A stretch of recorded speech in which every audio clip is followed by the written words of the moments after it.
Naman, Jules, pag-usapan natin of course sa panahon ngayon, maraming national issues na kailangan natin talakayin. At alam mo ba, marami sa ating kapwa Pilipino na hindi talaga aware ko ano nangyayari sa ating paligid. Most especially ang mga kabataan. At alam mo ba, speaking of kabataan, malaking porsyento ng ating population ay galing sa sektor na to. Kaya naman mahalaga na merong mga youth organizations na nag-e-empower sa kanila. Kaya naman this morning, makakapanayam natin live dito sa ating studio ang Head of External Affairs ng 2030 Youth Force in the Philippines, si Ea Antonio, Head of Education and Research 2030 Youth Force in the Philippines, Mara Villegas, hello. And of course, ang SDG 16 Ambassador ng 2030 Youth Force, si Chad De Vera. Good morning! Hi! Welcome to Bagong Pilipinas! Sige, upo po kayo. Gaganda naman.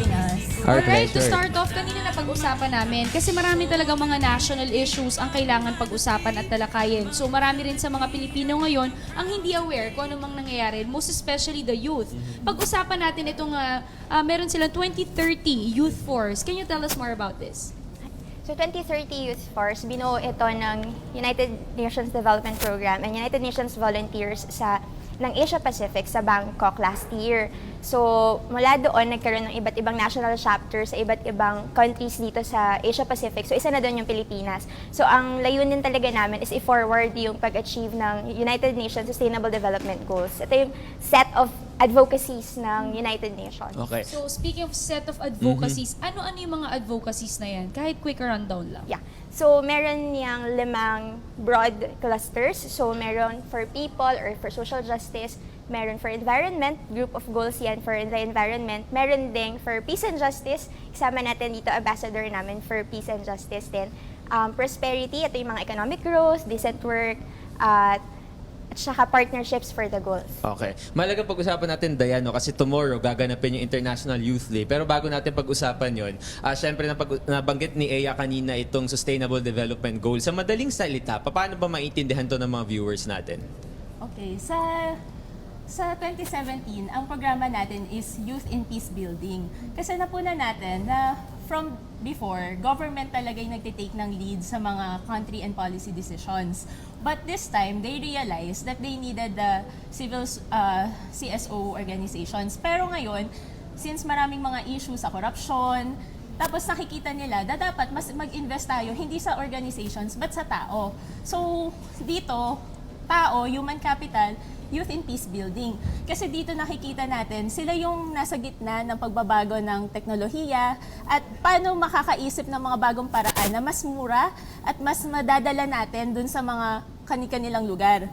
So makikita natin, kunyari nung sa Indonesia last year, youth effort yung pagtatayo nila ng mga mangrove systems na nakapagtayo sila ng mangrove system 1.5 hectares sa loob lang ng 2 buwan at ang pondo nila ay 100,000 pesos. So balak nating ma-replicate yung mga ganitong proyekto at makita natin na yung mga youth organizations maging involved at sa murang edad na 15 to 20 years old, maging participatory yung kanilang approach. Alam mo, napakaganda niyan, Jules, mga ganyang klaseng proyekto, maging productive yung mga kabataan ngayon. And most especially, di ba, in relation pa rin sa ASEAN, we're developing young leaders Totoo ngayon yan. pa lang to discuss crucial... Dapat involve agad sila. Yes, that's right. Gusto natin malaman, since you've mentioned about projects, this 2017, ano muna yung mga proyektong siguro na upcoming ninyo para mapag-usapan natin? And of course, kung may mga interested viewers ang nanonood, Sumali, maybe they diba? could, of course, join, di ba?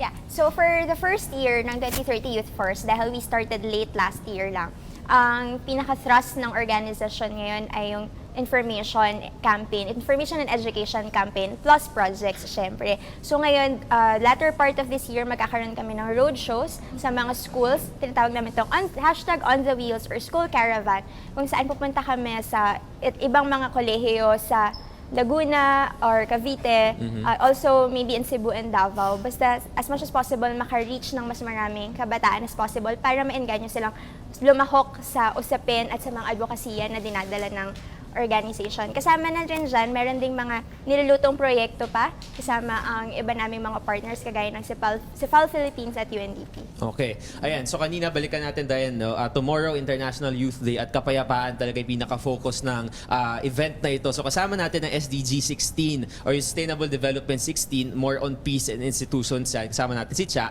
So Cha, bilang isang SDG 16 ambassador, ano ba yung kahalagahan ng peace at bakit kailangan maging involved yung mga kabataan dito? Kailangan maging involved ang kabataan sa peace ngayon kasi ito yung pag nagkaroon ng violence, pag nagkaroon ng kaguluhan sa community, tayo din yung maaapektuhan, kami din yung maaapektuhan. And more than ever, ito yung society na kailangan talaga pagtuunan ng pansin ng kapayapaan kasi ang dami, laganap na yung kaguluhan. We know from the Marawi siege and in the situation in Mindanao, ang dami-dami nang nangyayari. So, itong peace building initiatives na ginagawa ng SDG 16 advocates, pati yung mga organizations na we can partner with, it's geared para malatag yung mga programa at maayos yung kung paano ng mga kabataan view ang peace building na hindi lang siya isang grand initiative but rather it's something na pwedeng magsimula from the ground up, na it's something simple na pwedeng matutunan sa mga eskwelahan, like it's no to bullying, no to hatred in So the school simple as bullying, community. pwede natin as siyang simple as maisama. bullying. Alright, sino ba yung mga partners natin dito? Ngayon, I'm working with Plan Philippines for the Girls Advocacy Alliance. Madaming organizations ang nag-work for it. And meron ding Teach Peace, Build Peace movement na itong organisasyon na ang layunin nito is to create every Filipino and child to be a peace builder. So, ang ini-educate niya talaga is yung mga batang Pilipino. We work with the military. So, ito yung mga sundalo na pinapadala sa conflict zones. Okay. So, ang layunin nito is yung mga military men natin, sila yung mag-educate sa mga batang lumaki doon sa conflict area. Okay. Jules, ano mo pinakamagagawa, most especially the viewers right now, is use the power of social media. Speaking of social media, ano That's bang right. magagawa ng Youth Force Philippines for IYD tomorrow? So tomorrow, merong International Youth Day celebration in Alabang. And one of the things that's going to happen there is a program that's going to celebrate the beauty of peace and how the youth can work for peace. Yeah. And if you go to the Facebook page ng 2030 Youth Force in the Philippines, we're actually asking yung mga kabataan to share your stories of peace kung meron kayong naranasan, kung parte kayo ng pamilya na naapektuhan ng kaguluhan sa anumang parte ng Pilipinas. You may share your stories, post lang yan on social media, use the official hashtags, hashtag IYD, and you can also tag 2030 Youth Force in the Philippines. Alright, so syempre pwede naman natin palaganapin palalo yung kanilang mga projects, Jules, through the power of social media. That's By, right. of course, posting and sharing para dun sa mga kabataan na nais ding sumali, di ba? Para maging productive rin ng mga kabataan yun. Tama. Ayan, so sa lahat ng mga kabataan na nanonood ngayon, sumali kayo sa 2030 Youth Force in the Philippines. Hanapin niyo lang sila? Yeah. Also, hanapin lang sa Facebook 2030 Youth Force in the Philippines. Also, we're open to speaking engagements, especially for the global goals. Alright, thank you so much. Thank you so much for joining us this morning and Pusina. Okay, kasama natin Head of External Affairs, Ea Antonio, Head for Education and Research, Mara Villegas, and ang kanilang SDG 16 Ambassador, Chad De Vera. Thank you so much. Thank you, guys.